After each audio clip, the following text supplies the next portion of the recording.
Assalamualaikum warahmatullahi wabarakatuh. Kami dari kelompok 4 yang beranggotakan saya sendiri Anissa Fitri dan teman saya yaitu Siti Prihatini.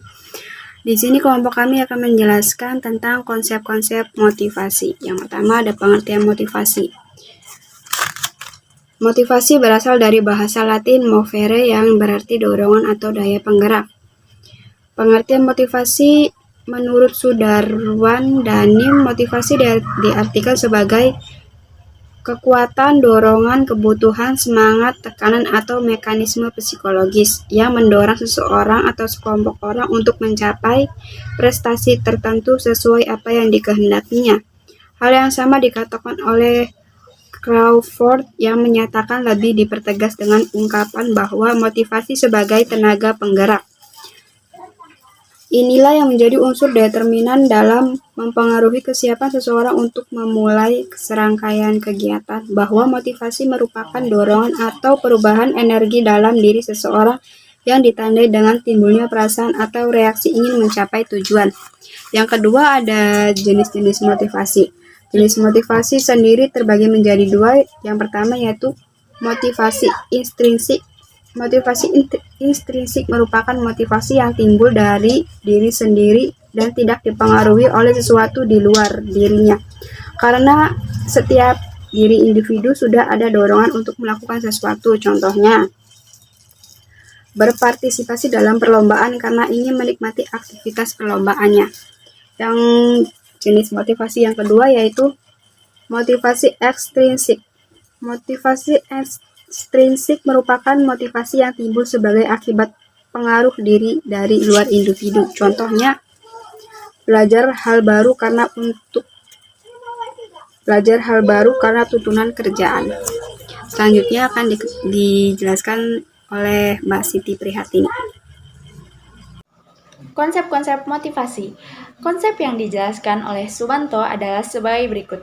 Yang pertama, itu model tradisional. Untuk memotivasi pegawai agar gairah kerja meningkat, perlu diterapkan sistem insentif dalam bentuk uang atau barang kepada pegawai yang berprestasi.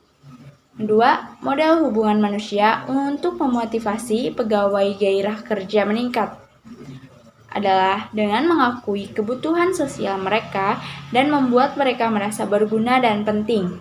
Ketiga, model sumber daya manusia. Pegawai dimotivasi banyak faktor, bukan hanya uang atau barang, tapi dengan kebutuhan akan pencapaian dan pekerjaan yang berarti. Teori motivasi. Yang pertama yaitu teori motivasi awal.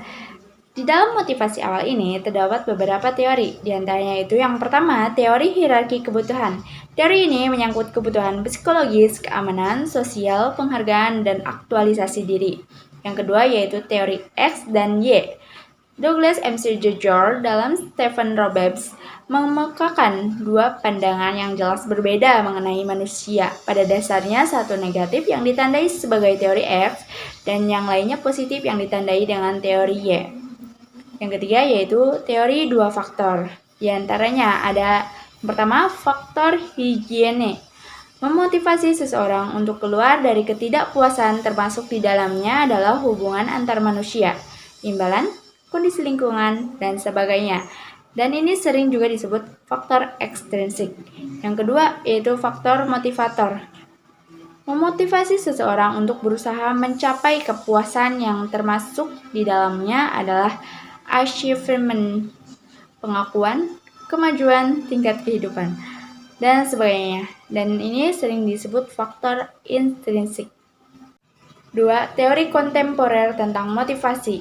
Di antaranya yaitu ada teori ERG, teori kebutuhan, teori penetapan tujuan, teori penguatan, teori keadilan, dan teori harapan. Kesimpulan, motivasi merupakan dorongan atau daya penggerak yang mengubah energi dalam diri seseorang ke dalam bentuk aktivitas yang nyata untuk mencapai tujuan tertentu.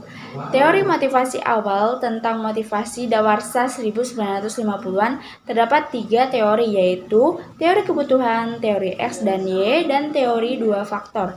Sedangkan teori kontemporer merupakan teori yang baru saja dikembangkan. Teori ini terdapat beberapa di antaranya yaitu yaitu teori ERG, teori kebutuhan, teori penetapan tujuan, teori penguatan, teori keadilan, dan teori harapan. Cukup sekian yang dapat kelompok kami sampaikan. Kurang lebihnya mohon maaf. Wabillahi taufiq wal hidayah. Wassalamualaikum warahmatullahi wabarakatuh.